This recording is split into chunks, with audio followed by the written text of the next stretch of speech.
Hola, ¿qué tal? Muy buenos días. Muchísimas gracias por acompañarnos en una transmisión de alcalorpolitico.tv. Esta mañana nos acompaña aquí en el estudio el candidato de la coalición PAN-PRD a la gubernatura del estado, Miguel Ángel Yunes Linares, con quien vamos a platicar acerca de la campaña, a quien vamos a hacer algunos cuestionamientos que la gente ya nos ha hecho llegar con anticipación. Y bueno, pues le damos la más cordial bienvenida, psicólogo. Muchísimas gracias por Claro, acompañarnos en este estamos para espacio. escuchar al Candidato, candidato. Muchísimas gracias, Ángeles. Gracias, Joaquín. Muchas gracias. bienvenido. Bueno, pues está prácticamente por concluir el periodo de la campaña. ¿Cómo va? ¿Cómo ha sentido todos estos días? Háblenos acerca de sus recorridos por el estado. Con mucho gusto. Bueno, estamos allá a unas cuantas horas realmente de la elección. Yo he hecho una campaña intensa, una campaña de mucho contacto con los veracruzanos. Mi decisión fue programar la campaña de tal manera que los temas fueran quedando muy precisos, muy claros, semana por semana.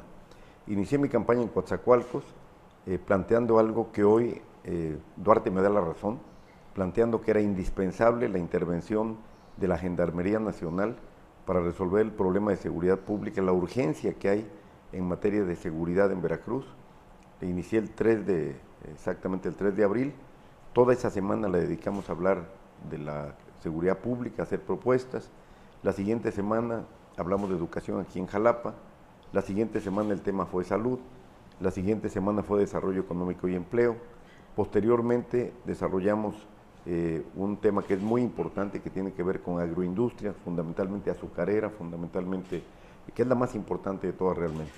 Y el día de mañana en Perote voy a presentar el programa estatal para resolver un problema gravísimo en Veracruz, que es el que está en la base de todos los demás problemas, el problema de corrupción. El gobierno del estado de Veracruz está catalogado por todas las instancias oficiales y por observadores ciudadanos también como el gobierno más corrupto de México. Eso lo dice desde la Auditoría Superior de la Federación hasta los organismos ciudadanos que observan lo que pasa en Veracruz. Tenemos que resolver ese problema. La situación de crisis gravísima que se vive en Veracruz obedece en buena medida a la gravísima corrupción que ha imperado desde hace 12 años, pero particularmente en el gobierno de Duarte. Mañana doy a conocer en Perote este programa. Mañana le diré a los veracruzanos qué vamos a hacer en materia de transparencia y combatir firmemente la corrupción para que los recursos, tanto los que llegan de la Federación como los que se generan en el propio estado de Veracruz, sirvan realmente para beneficio de los veracruzanos. Después de la primera entrevista que estuvo aquí con nosotros, que fue hace un mes más o menos, ya has seguido sintiendo al pueblo. ¿Cómo siente al pueblo veracruzano en este momento en que, bueno, las propias campañas han cambiado mucho del esquema que existía? Hay propuestas de diversos candidatos, de los 7 candidatos, pero ¿cuál es el ánimo que siente la población entre los votantes que van a ir el 5 de junio? Bueno, yo veo un pueblo de Veracruz muy agraviado, muy agraviado, muy lastimado por este gobierno. Las campañas calan, las campañas, si te metes como yo lo hago, a hablar realmente con las personas, a dejar que quien quiera hacer uso de la palabra, haga uso de la palabra, como sucede en mi campaña, como ser humano te impactas. Quiero comentar 2 temas, por ejemplo. El tema de desaparición de personas. Llegué a Matitlán hace la semana pasada, cerca de Cosamaloapan, y me bajé a hablar entre el público y las personas me pidieron hacer uso de la palabra. Entonces, pidió la palabra una señora, me dijo: licenciado, la policía estatal se llevó hace una semana a mi hijo y ayer lo encontramos muerto en Tierra Blanca. Mi hijo era un joven, deportista, estudiaba, trabajaba, me ayudaba a sobrevivir. Hoy yo tengo temor de la policía. Donde veo a la policía estatal, huyo, me escondo como perrito, fue la expresión que utilizó. O la expresión de una joven de 17, 18 años en Pueblo Viejo, que al bajarme del presidium y platicar con la gente, me dijo algo que realmente me conmocionó. Yo estuve a punto de veras en serio de que se me derramaran las lágrimas. Me dijo: licenciado, haga algo por la salud. La semana pasada se murió mi bebé de 11 meses porque no había oxígeno en la clínica. A esos niveles hemos llegado. Veracruz está en situación de desastre. Y como candidato, pero más que como candidato, como ser humano, después de mes y medio de recorrer Veracruz, de recorrer sus carreteras, de hablar con la gente, de interiorizarte en lo que la gente piensa, lo que la gente dice, te das cuenta de que realmente el daño que le han hecho a Veracruz es un daño estructural. Yo sostengo frente a todos los veracruzanos que es injustísimo lo que hemos aguantado y lo que hemos sufrido durante este tiempo. Y sostengo también, y cada día con mayor firmeza y cada día con mayor convicción, que este gobierno no se puede ir sin antes ser sometido a la acción de la justicia. Que Duarte le causó un daño gravísimo a Veracruz, que se robaron el dinero de los veracruzanos, que se robaron el dinero de las medicinas, que se robaron el dinero de la universidad, que se robaron el dinero de los pensionados, que se robaron el dinero de los caminos, se robaron el dinero de la seguridad. Y no lo digo yo, lo dice la Auditoría Superior de la Federación, que ya ha presentado denuncias. Ahí están las denuncias dormidas por el encubrimiento al gobierno de Duarte. Yo no permitiré que esto suceda. Duarte no se va a ir con las maletas llenas a disfrutar de los miles de millones de pesos que le robó a los veracruzanos. Duarte va a la cárcel y a devolver lo que se robó. ¿Este desfalco no viene del sexenio anterior también? Viene desde el sexenio de Fidel Herrera. Hay denuncias presentadas también contra secretarios del gobierno de Herrera, por ejemplo, contra Pablo Anaya, que fue secretario de Salud. Tengo las denuncias a la mano. Hay denuncias contra el último secretario de Finanzas de Fidel Herrera. Y algo que es muy importante y muy grave, están denunciados penalmente los 6 secretarios de Finanzas que ha tenido Duarte durante su gobierno. Es decir, la corrupción a todo volumen, la corrupción sin medida. No es posible que esto suceda, que esto siga así, y sobre todo no es posible la impunidad. ¿Qué es lo que ha pasado? Y también lo he visto en la campaña, que la misma corrupción que está en la punta de la pirámide permeó y hoy está en la base de la pirámide. Por eso un agente del Ministerio Público puede ser corrupto y puede tener el apoyo moral, entre comillas, que no lo tiene obviamente, de decir, si el gobernador se roba el dinero, pues yo también me voy a llevar dinero a la bolsa. O un agente de tránsito. Yo pregunto, ¿qué sanción hubo para el secretario de Seguridad Pública después de desaparecer a 5 jóvenes en Tierra Blanca y entregarlos a la delincuencia organizada? ¿Por qué no sancionaron a Arturo Bermúdez, siquiera pidiéndole el cargo, siquiera retirándolo del cargo? No solo no lo sancionaron, tuvieron la desfachatez de darle un diploma y de dárselo precisamente en la cuenca del Papaloapan, donde la policía de él y de Duarte desapareció a 5 jóvenes. Esos son los niveles de destrucción moral de Veracruz. Más allá de la destrucción material, que es gravísima, ha habido una pérdida total de valores, de principios en este gobierno que tiene que terminar. Candidato, nos hacen llegar por las redes sociales, vía correo electrónico, vía Facebook, vía Twitter, diversas preguntas de personas que se identifican. Por ejemplo, Flavio Alberto López Hernández dice, ¿podrá mencionar los nombres de los servidores públicos que ocuparían las secretarías de Estado, ya sea Finanzas, Educación, Seguridad Pública, en caso de ser electo como gobernador, y así tener más claro el equipo de trabajo que estará sirviendo a Veracruz, porque un gobernador no lo es todo? Otra pregunta más, dice Noé Rosendo Cortés Zárate, aprovechando la apertura del medio, dice, me gustaría que los candidatos a la gobernatura presentaran una iniciativa de ley en la cual todo aspirante a cargo público no solo prometa, sino que esté comprometido legal y jurídicamente a cumplir todo lo que externa durante su campaña. Sí, la primera pregunta la respondo con toda claridad. Mi compromiso con los veracruzanos es que nombraré en las secretarías y en las distintas áreas a las mejores veracruzanas y a los mejores veracruzanos. Cuando me comprometí a participar como candidato de PRD y de PAN, ni me hicieron ni hubiera aceptado ningún condicionamiento para nombrar a Juan o a Pedro. El compromiso es hacer el mejor gobierno con las mejores veracruzanas y los mejores veracruzanos.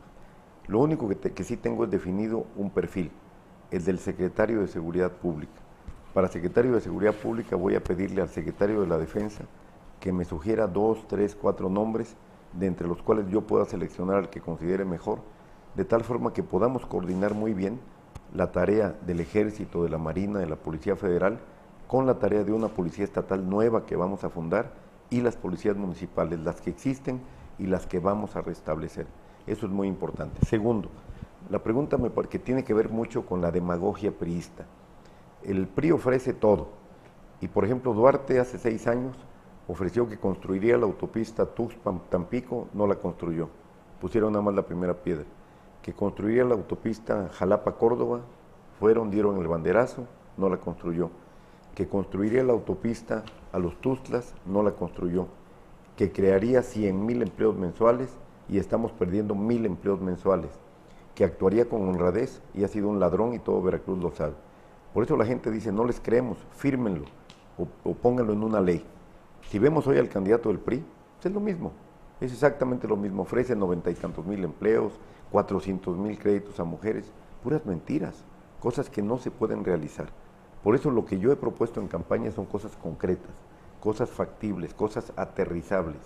Cuando yo digo, por ejemplo, que en 6 meses vamos a garantizar la seguridad de los veracruzanos, es porque ya tuve la experiencia de haber manejado la policía en Veracruz y de haber hecho en 6 meses una transformación total. Por ejemplo, en el puerto de Veracruz y Boca del Río, que era la zona de mayor incidencia delictiva, había 2 policías.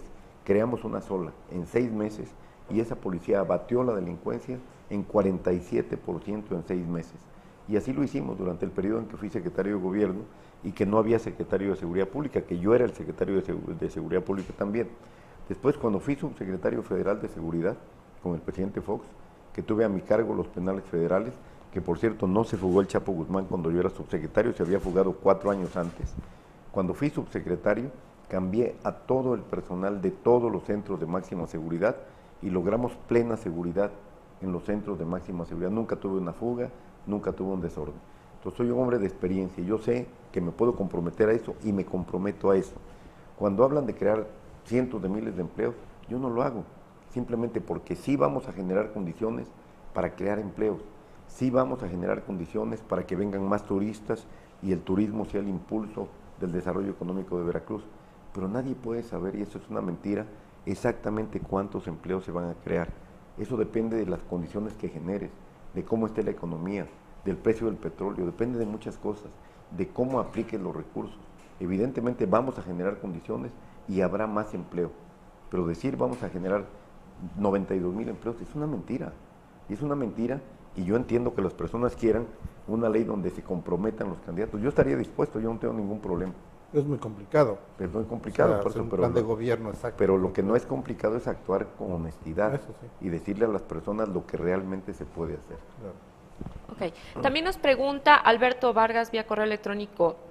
Dice, ¿qué caso tiene querer ser gobernador donde ganarán un sueldo de aproximadamente 1,5 millones de pesos al año, que en 2 años de la gobernatura ganará 3 millones de pesos de sueldo y gastarse en campaña los 38 millones de pesos que le dio el OPLE?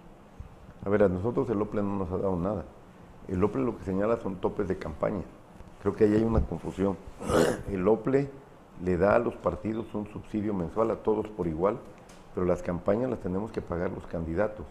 Y lo que se hace es recabar dinero, legalmente está permitido, de personas que quieren aportar de manera voluntaria, y el Comité Nacional de nuestro partido nos da una parte. No se trata aquí de una cuestión de costo-beneficio, se trata de tener el honor de gobernar a los veracruzanos y de tener la posibilidad de que este estado cambie.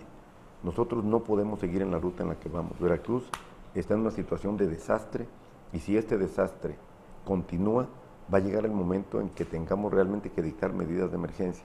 Yo no estoy pensando en lo que voy a ganar, estoy pensando en que tendré el honor de gobernar a los veracruzanos y de contribuir a sacar a Veracruz de esta crisis terrible que estamos viviendo. Oiga, ahorita aprovechando esto de los aportes, se habla de que usted ha sido visto en un helicóptero de una familia empresarial del puerto de Veracruz, Sí. que se lo prestan, se lo aportan. Sí, he usado el helicóptero 3 veces.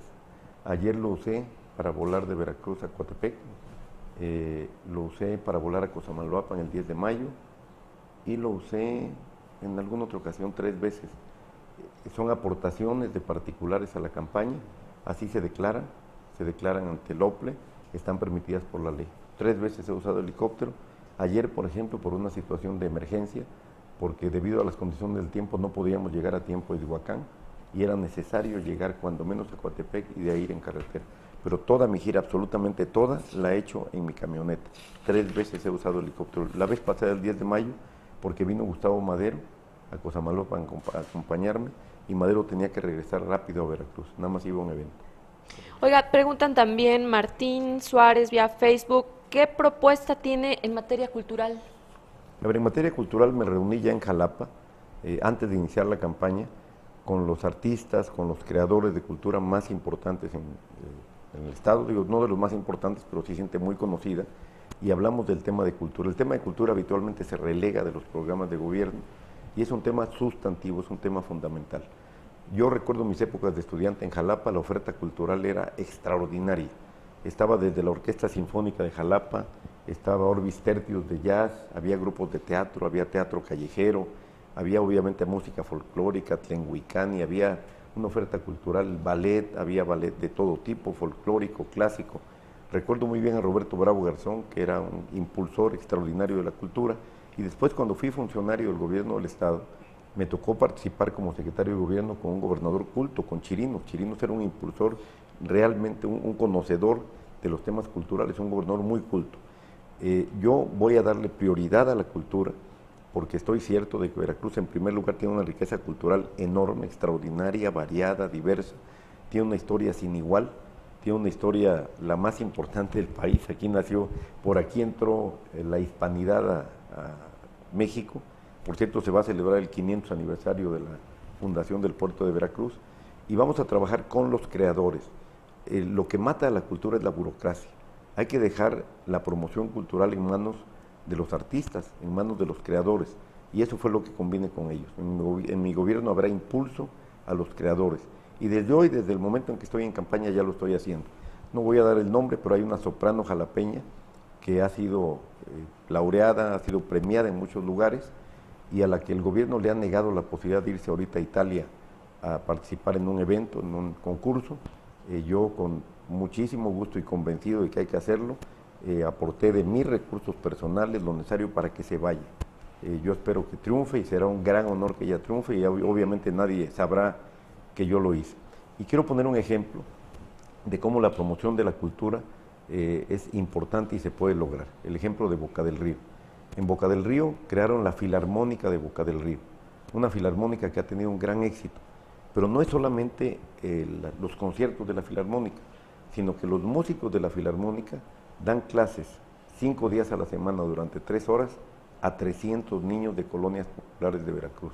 300 niños que hoy tienen una afición cultural, tienen una actividad cultural que los aleja de cualquier vicio, que los aleja de cualquier problema, y madres de familia que acompañan a los niños a la escuela, que integraron un coro y que hoy también están participando en actividades culturales. Es decir, el enfoque cultural del gobierno lo tenemos como ejemplo en Boca del Río.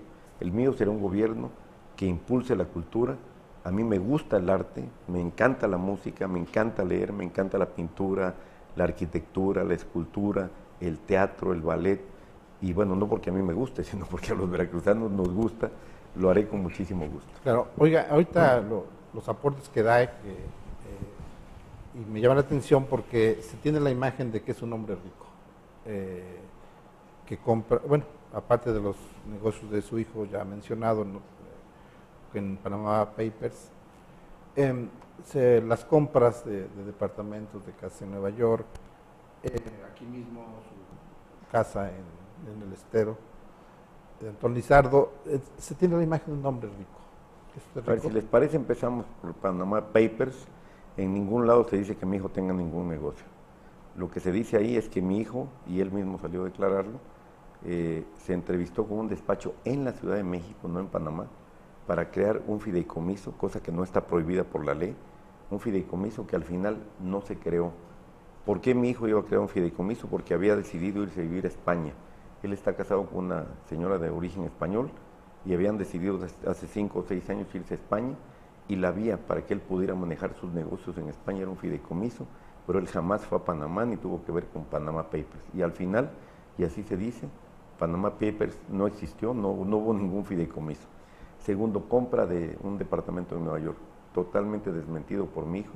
Mi hijo se dedica desde hace 10 años a la promoción inmobiliaria, es decir, él promueve proyectos inmobiliarios en México y en Estados Unidos. Jamás compró ningún departamento, ni él ni nosotros. Tercero, mi hijo es empresario y me siento orgullosísimo de él. Y por si no lo saben, les quiero decir, hace 6 meses obtuvo en Florencia, en Italia, el premio al mejor franquiciatario del mundo. Es un joven que trabaja desde los 19 años, tiene 38 años de edad. Empezó con una franquicia de un restaurante japonés, le empezó a ir muy bien, muy bien. Él desarrolló esa franquicia, contribuyó al desarrollo de la franquicia y compitió contra personas de todo el mundo y obtuvo un premio mundial en Florencia. Ese es mi hijo, no al que han querido dibujar como un tramposo, no, para nada. Es un joven que se esfuerza, un joven que trabaja. Pillos los que trabajan con Duarte, pillos los familiares de Duarte, Sí, el suegro sí, de Duarte. La cuestión era que sí hay riqueza. Sí, no, o sea, por eso digo, pillos ellos, pillos el suegro de Duarte, que se quedó con 70 hectáreas de terreno de la Reserva Territorial de Coatzacoalcos. Pillos los familiares de Duarte, que se han enriquecido, pillo Duarte. Nosotros no, nosotros lo que tenemos, lo tenemos a nuestro nombre. Yo vivo en el Estero y tengo mi casa, y la casa está a nombre nuestro, de una sociedad en la cual los únicos socios somos mi esposa y yo. Y esto lo he dado a conocer, está en todas mis declaraciones. Si yo quisiera que no se supiera dónde vivo, le pongo una barda enorme a la casa, pero cualquier persona que pase por ahí sabe que ahí vivo. ¿Por qué razón? Porque la construí con mis recursos, porque no le pedí dinero a nadie, no utilicé dinero del gobierno, porque la casa es mía. ¿No es cierto lo del desfalco al ISSSTE nacional? Esa es una de las tonterías, como Duarte es muy burro, esa es la verdad, es muy burro, entonces se le ocurre inventar tonterías. A ver, el desfalco al ISSSTE. Yo fui 3 años director general del ISSSTE. Hice la reforma más importante que se ha hecho a un sistema de pensiones en el país y probablemente en el mundo. Salvamos al ISSSTE de la quiebra. Logramos que el ISSSTE en 3 años resolviera su problema económico. Construimos 95 hospitales y clínicas. Logramos abasto completo de medicamentos. Los créditos para vivienda pasaron de 20,000 a más de 100,000. Los créditos personales pasaron a cientos de miles. Cuando terminó mi gestión en el ISSSTE, dejé reservas técnicas por 56,000 millones de pesos. Ahí están. Pero lo del desfalco es tan absurdo como decir que Duarte es un hombre honesto. A ver, lo del desfalco parte de la base de toda una campaña de descrédito, de toda una guerra sucia que han llevado a cabo en mi contra. El ISSSTE tiene cuando menos 4 órganos de vigilancia. Una junta directiva que está integrada por trabajadores y por gobierno. Un consejo de vigilancia que está integrado por trabajadores y gobierno. Secretaría de la Función Pública, Auditoría Superior de la Federación y, por si fuera poco, un despacho de auditoría externa que es Pricewaterhouse. Es decir, es el organismo del gobierno federal más vigilado y más supervisado. Yo le pido a quienes nos están viendo que entren a la página de la Secretaría de la Función Pública y que busquen mi nombre y que chequen ahí si he tenido alguna vez siquiera una observación en el ISSSTE. Jamás. Lo que sí tuve fueron muchos reconocimientos que agradezco, porque hicimos una gestión limpia y una gestión eficiente en el ISSSTE. Candidato, ayer dio una conferencia de prensa muy larga en el Sí. puerto de Veracruz, derivado de los señalamientos de esta chica que aparece en una entrevista en SDP Noticias. Sí. Yo la entrevisté después, yo le hice otras preguntas relacionadas que si le constaba, que si sabía ella que en ese momento con esta entrevista estaría beneficiando a alguien, entre otras muchas cosas.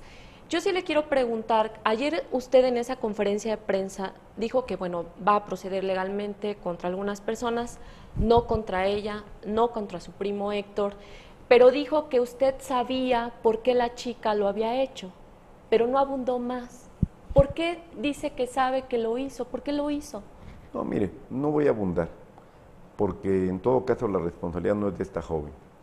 Ella de repente se aparece en Veracruz, en el Distrito Federal, dice que la mueve una causa justa, dice que la mueve el temor de que yo llegue a gobernador y que yo abuse de niños desde el gobierno, que autorice, así lo dijo ayer en un canal de televisión, el tráfico de niños. Jamás me acusa de haberme visto en actos indebidos, me acusa de que yo conocía a una persona, etcétera.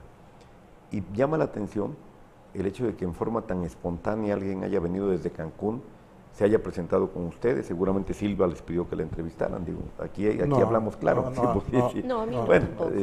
digamos, el que la promueve es Silva, el coordinador de comunicación social del gobierno. Él la lleva al Universal, la lleva a todos los periódicos, la lleva a Milenio, la lleva a todas partes. Yo no lo voy a juzgar. Yo lo único que digo es que ayer presenté documentos que durante 12 años no presenté. Y quiero recordar algo. Hace 6 años exactamente en la campaña, hicieron exactamente lo mismo. Fidel Herrera y su esposa organizaron en Jalapa el Congreso Internacional contra la Pederastía, tratando de vincularme con este tema asqueroso. ¿Y cuál fue la consecuencia? Se le volteó el chirrión por la varita, como dicen, como no sé cuál sea el dicho. Ustedes entrevistaron al Procurador de Justicia de Quintana Roo, y aquí traigo la entrevista, al Calor Político del 20 de mayo de 2015. No sé si ahí la vean.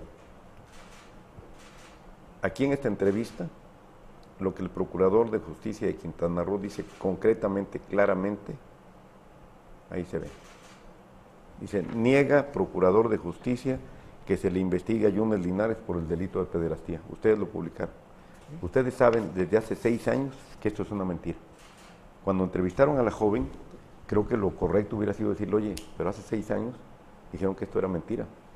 Lo que pasa es que ella no había salido a decir lo que está diciendo. No, perdóname. Perdón, mire, a ver, Joaquín, está cuestionando la labor ver, periodística. A ver, perdóname. O sea, no estoy cuestionando nada. Lo único que digo es que esta persona, evidentemente, tuvo toda la oportunidad durante 18 años, de decir lo que vino a decir precisamente desde antier, a 15 días de que terminara la campaña. A ver, el tema no es ella. El tema es la bajeza de Héctor Yunes.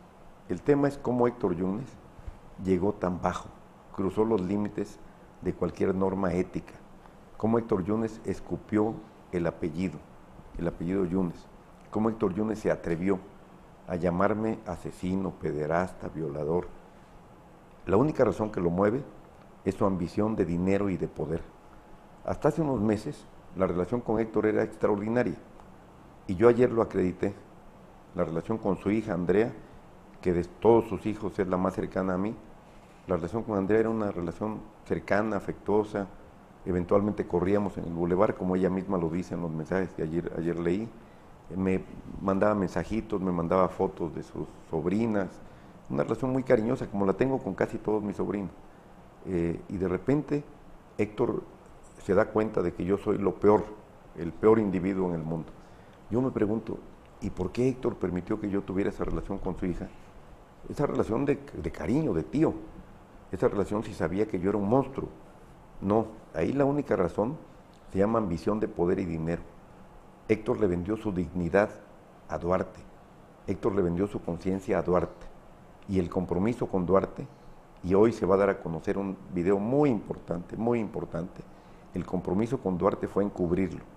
El compromiso con Duarte fue que Duarte lo ayudaba. Duarte le dio 500 millones de pesos a Héctor a cambio de que lo ayudara para no ir a la cárcel. Quieren de cualquier manera que yo no llegue al gobierno del Estado porque Duarte sabe bien que lo voy a meter a la cárcel a él y a sus cómplices. Y los voy a meter porque lo merecen, porque dejaron a Veracruz en la desgracia, porque hoy Veracruz vive un desastre total como consecuencia de la corrupción brutal de Duarte y de todo ese equipo. Candidato. Equipo con el cual Héctor se alió. Héctor vendió su conciencia. Pregunta Héctor Jesús, está condenado. Héctor está condenado a la vergüenza. Ayer escuchamos eso. Sí, claro. Candidato, pero quise repetirlo Jesús, aquí, porque es que este vamos medio a dar tiene mucha difusión. Fíjese, bueno, estamos obligados, Claro. pedimos a No, la con mucho gente gusto. que nos hagan llegar Sí, sus preguntas encantado, y bueno, estamos obligados a que en este tiempo le demos voz a todas esas personas. Se identifica Jesús Jiménez vía correo. ¿Por qué si ustedes como candidatos hablan de la familia como base de la sociedad veracruzana, hablan pestes entre Héctor y usted? Al ser primos, hermanos, defienden a sus sobrinos por su parte, al decir que si Héctor sabe que es un pederasta, ¿por qué lo deja usted, Miguel, por qué lo deja usted, Miguel, ser tan cercano a su hija? Y Héctor, por su parte, le recrimina el manchar la carrera de su hijo, Miguel Ángel Yunes Márquez. ¿Por cómo van a poder gobernar si entre su misma familia se hacen las cosas que se hacen? A ver, pero qué ¿Cómo bueno queda que esta familia? Me encanta que me haga esa pregunta. Jamás me he metido con la familia de Héctor ni con Héctor. Nunca, absolutamente nunca. Y lo digo, esta es mi cámara, ¿verdad? Viendo esa cámara. Nunca he faltado al respeto ni a Héctor, ni a su esposa, ni a su ex esposa, ni a sus hijas. Al contrario, cariño, respeto, cercanía, afecto, toda la vida. Nunca me atrevería a faltarle al respeto a un familiar ni a nadie. Mi campaña ha sido una campaña totalmente limpia. Yo podría haber tenido la posibilidad de denunciar a Héctor por lo que fuera, En campaña llegan miles de documentos, de papeles, de temas. Lo que hice fue tirarlos a la basura y punto. Y continuar con una campaña limpia. La mía no ha sido una campaña sucia.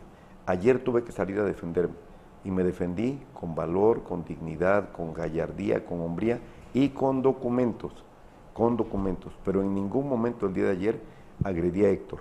Le dije a Héctor lo que es, lo que hizo es una canallada. La acusación de pederastía en mi contra es una canallada y él lo sabe. Él sabe perfectamente bien quién soy. Somos hijos de hermanos, somos primos hermanos. Yo no soy ni un corrupto, ni un asesino, como lo dijo, ni un pederasta. No soy ninguna persona que se haya dedicado a delinquir toda su vida, como le dijo, ni un pervertido tampoco. Por eso, el cuestionamiento a Héctor, ¿cómo si tú sabías que yo era todo eso y sabías de mi relación cercana, cariñosa con tu hija, permitiste que tu hija estuviera cerca de mí? Le hubieras dicho, oye, retírate de tu tío porque es un pervertido, porque es una persona mala. Esto no, yo no me meto con nadie, mucho menos con mi familia. Héctor va a llevar la vergüenza de no poder ver de frente nunca, ni siquiera a sus hijas, porque sus hijas saben que yo no soy el que Héctor dice. Héctor vendió su conciencia a Duarte, vendió su dignidad a Duarte.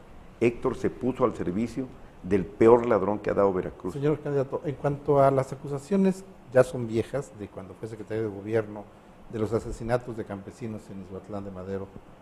¿Cómo está eso? O sea, porque inclusive ahí siguen los testimonios y sigue pues la frecuente uso de ese tema, en que hubo que mandaron a la policía a sacar a los campesinos que aparecieron muertos el día siguiente, y usted dijo que usted era el secretario de Seguridad Pública en ese momento. A ver, en Izhuatlán de Madero murieron 2 policías, que también son seres humanos, y 2 personas más. En un enfrentamiento, la policía iba cruzando un río, el río Calabozo, si no mal recuerdo, iban hacia Plan del Encinal, que había un problema agrario fuerte ahí, y al atravesar el río fueron atacados, las balas les entraron por un lado, murieron 2 policías, y los policías repelieron la agresión y murieron 2 personas. Esa es la historia de Izhuatlán de Madero. Yo no estaba en el lugar, yo no ordené que mataran a nadie, se procesó a los 2 policías, y al paso de los años lograron un amparo y salieron libres. Jamás hubo acusación en mi contra, jamás hubo recomendación de que actuaran en mi contra, porque ni yo ordené que actuaran de esa manera, y bueno, la policía lo que hizo fue repeler una agresión donde resultaron muertos 2 policías. Ahí cuando no se contradice usted cuando dice, por ejemplo, yo no ordené que la policía le disparara. Y hace un rato condenaba la actuación de Bermúdez diciendo que él, su policía, hizo eso. O sea, ahí como que no hay contradicción, parejo. Te voy a decir por qué. Porque en ese entonces, cuando sucedió ese hecho, intervino la Comisión Nacional de Derechos Humanos, se cesó a los mandos de la policía. Yo ordené el cese de los mandos de la policía. Yo sí actué, yo no fui omiso. Como había una recomendación, aunque yo sabía que la policía no había sacado a nadie de su casa, ni mucho menos, sino que la policía había repelido una agresión, porque los policías iban atravesando el río, llevaban las armas arriba cuando los agredieron. Como yo sabía que habían sido agredidos, aún a pesar de que sabía eso, cesé a los mandos y fueron sometidos los policías a la acción de la justicia. Eso es lo que se debe hacer. Pregunta vía Twitter Eduardo Cortés Nadal, ¿qué opina de las asociaciones público-privadas como un esquema para tecnificar los hospitales de Veracruz? Bueno, me parece que es una muy buena alternativa y probablemente la única para que en Veracruz tengamos obra pública los próximos años. Yo tuve la experiencia de promover en Veracruz, en el gobierno del licenciado Chirinos, la primer asociación público-privada del país, y me siento muy orgulloso de ello. Estudié muchos meses el tema, y esa asociación público-privada permitió construir el primer tramo de la autopista Veracruz-Jalapa, que fue el tramo Veracruz-Cardel. Fue una asociación público-privada que gobierno del Estado y particulares unieron esfuerzos, se hizo el primer tramo, y con las utilidades de ese primer tramo vino el Liceo Alemán y hizo el segundo tramo hasta Jalapa. Yo creo en las asociaciones público-privadas, más en un gobierno que solo tiene 3,000 millones de pesos de presupuesto para obras. No hay alternativa. No es privatizar el servicio, por ejemplo, a ver, no es privatizar, por ejemplo, los servicios hospitalarios, en ese sentido, le voy a explicar por qué. La autopista la carretera de Veracruz a Cardel tiene la cuota, sí, claro. La cuota desde entonces, y no sé cuándo se vaya a pagar esa carretera, y tenemos más casetas del mismo concesionario en que invierten y ellos sacan su dinero. Pero yo no sé hasta cuándo, por ejemplo, ahí en la Cardel Veracruz se va a quitar esa caseta. O sea, Ya se ha de haber pagado unas ya se ha de haber pagado esa 100 veces. esa carretera. Y yo creo que ahí es cuando se habla precisamente, como están hablando a nivel nacional de otras instituciones, de que eso es la privatización. A ver, que es una pregunta interesante y la respuesta es muy sencilla. En la autopista Veracruz-Cardel-Jalapa hay una alternativa. Siempre cuando se construye una autopista debe haber una alternativa de vía libre, de vía sin cuota. Si tú quieres hoy venir de Veracruz a Jalapa, te puedes venir también por una vía en la que no pagas, que es la de Paso de Ovejas, Tamarindo, Conejos, vas subiendo y llegas a Jalapa. Pero la pregunta es si ya se pagó la carretera, no si... Sí, la pregunta es si ya se pagó la carretera. Lo que se hace en las asociaciones público-privadas es estudios actuariales para que durante determinados años el concesionario, el particular, en este caso el inversionista, que mete sus recursos a esta obra, obtenga la devolución de sus recursos y una utilidad. Efectivamente es un negocio, pero es un negocio lícito, es un negocio transparente. Sí, claro, y eso es lo que tiempo, ha permitido que el país crezca en materia de infraestructura. Además esto se hace en todo el mundo. En materia hospitalaria lo ha hecho el sector salud, la Secretaría de Salud a nivel federal lo ha hecho. Recuerdo muy bien un hospital en Ciudad Victoria. Y nosotros en Veracruz, si queremos avanzar, tenemos que hacerlo de esa manera, no para cobrarle a la gente, no, para tener recursos para mejorar la infraestructura hospitalaria que está destrozada, hay que decirlo con sus palabras. No sirve absolutamente, no sirven ni las camas, no sirven los rayos X, los tomógrafos, no sirve nada. Eso lo tenemos que resolver. Pero entonces, no hay ¿cómo medicina. recuperaría el inversionista su inversión en un hospital? El gobierno del Estado se compromete a pagar una cantidad mensual para no afectar a las personas. Pero entonces, ¿cuál es el chiste? Pues mejor que pague directamente de los servicios, ¿no? O sea, si lo voy a pagar al que está invirtiendo, pues mejor yo pago. No, porque se mezclan recursos. Una parte de recursos del gobierno del Estado y la otra del inversionista. Es decir, el gobierno no tiene la cantidad suficiente de recursos para mejorar los hospitales. Acude al sector privado y en un esquema de largo plazo, el gobierno puede construir ahora y pagar en un largo plazo al inversionista. Este es un programa que se lleva a cabo, repito, en todo el mundo, es un programa transparente, no es un negocio de Duarte, no es una rapiña más de Duarte, es un programa que se transparenta, que hay licitaciones públicas internacionales, que se supervisan las licitaciones y que permiten que el sector privado invierta en beneficio de Veracruz, en este caso, invierta con toda transparencia. ¿No recuerda cuándo se acabaría la concesión de la carretera Cardel? No tengo el dato, pero seguramente será en 2 etapas, porque la primera etapa fue Veracruz-Cardel y la segunda fue en el gobierno del Liceo Alemán, pero entiendo que son concesiones de 15, 20 años, porque son obras muy importantes que se necesitan, vuelvo a insistir, no recuerdo, no tengo el dato exacto, pero si quieres lo checo y te lo paso. Pero son obras en las que se recupera la inversión y tienen un periodo de utilidad también y después se revierte. ¿Qué es lo que sucede? Que al final el empresario sale, pero el gobierno del Estado se queda con la concesión y el gobierno del Estado con esos recursos que va captando en las casetas de cobro, claro, tiene que darle mantenimiento a las carreteras. Claro, claro. Candidato, hay otros temas que han estado también en la agenda de la sociedad. Uno de estos son, por ejemplo, la reforma al artículo 4 constitucional que está por pasar la segunda vuelta en el Congreso del Estado. Preguntarle qué opinión le merece este tema del aborto, preguntarle también qué opinión le merece el tema de la marihuana, de estos temas que se traen también a nivel nacional. Mire, yo he tomado una decisión que me parece que es la decisión más sensata.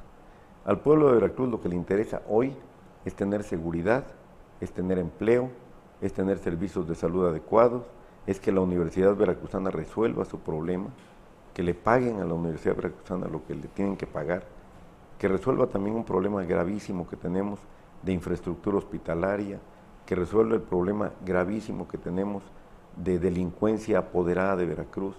Eso es lo que la gente quiere.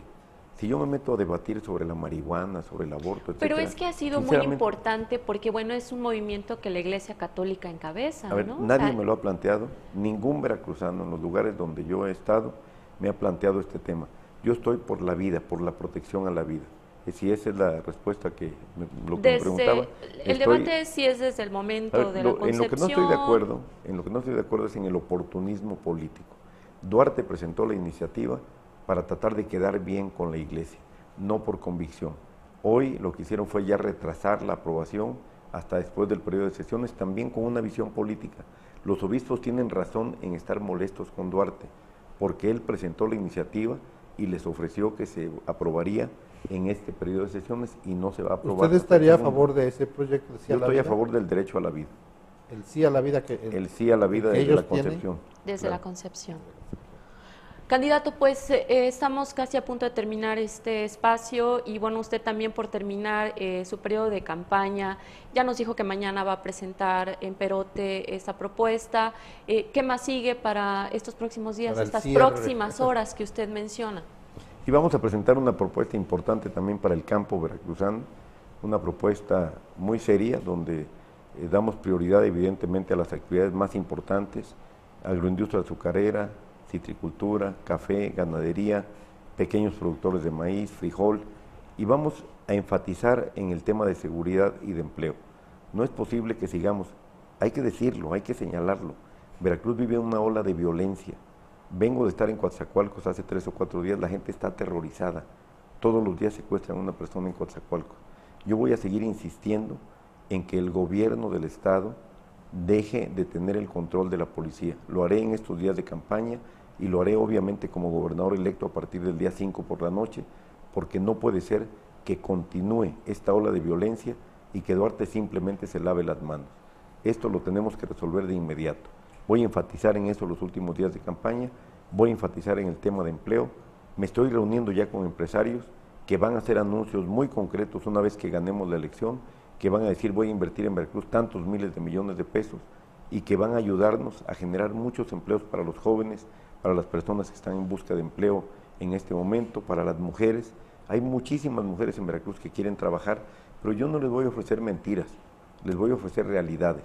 Lo que viene en estos últimos días de campaña es pedirle a los veracruzanos que tengan confianza en nosotros, que sepan que el PRI es el causante de todo el desastre que vive Veracruz, que cuando vayan a votar lleven en mente que el PRI generó la inseguridad brutal que vive Veracruz, que el PRI quebró las finanzas públicas, que el PRI quebró el Instituto de Pensiones del Estado, que el PRI tiene en crisis a la Universidad Veracruzana, que el PRI tiene en crisis al sistema de salud.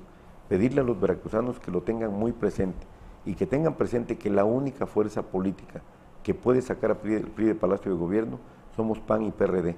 Ya ha quedado expuesto que el PRI ha tenido acuerdos con otras fuerzas políticas para tratar de que evitemos llegar a Palacio. Ha crecido Morena también mucho. No lo sé, no tengo, en la última encuesta que yo tengo estamos 10 puntos arriba del PRI. ¿Del PRI y de Morena? Como 11 o 12. Está muy cerca Morena ya de Héctor, no de nosotros. Digamos, el debate entre su primo y usted ha hecho crecer al partido, ¿no? Digo, no lo podría hacer menos, ¿no? No, yo no lo hago menos, pero no ha habido debate con Héctor. Lo que ha habido de parte de Héctor son injurias. Lo que ha habido de parte de Héctor es una canallada en mi contra. ¿Su debate ha sido con Duarte? No, mi debate ha sido claramente contra un régimen corrupto, un régimen que quiere evitar el cambio en Veracruz, un régimen que es capaz de usar cualquier cosa, no solo los recursos de los veracruzanos, también el espionaje, también los órganos de inteligencia, también la seguridad pública para impedir el cambio en Veracruz. No lo van a impedir, vamos a ganar las elecciones, Veracruz va a tener un buen gobierno. Candidato, pues le agradecemos muchísimo que haya estado con nosotros en este espacio de alcalorpolitico.tv, ya para las últimas fechas. Muchísima suerte, psicólogo, muchísimas gracias. Como gobernador. Pero a lo mejor hagamos un debate de cierre, estamos queriendo organizarlo, a ver si hombre, si yo voy a todos los debates que quiera. A uno de cierre después del OPLE que viene. Órale. Muchísimas gracias, psicólogo, por acompañarnos. A todos ustedes que nos hicieron llegar sus preguntas a través de las redes sociales de Al Calor Político, muchísimas gracias. Los invitamos a que continúen con la información a través de alcalorpolitico.com y bueno, también a seguir participando con sus preguntas. Se las hacemos llegar a los candidatos, no nos da tiempo, por supuesto, hay muchísimos temas, pero bueno, también más las que nos hicieron llegar en este momento. Muchísimas gracias, muy buenos días.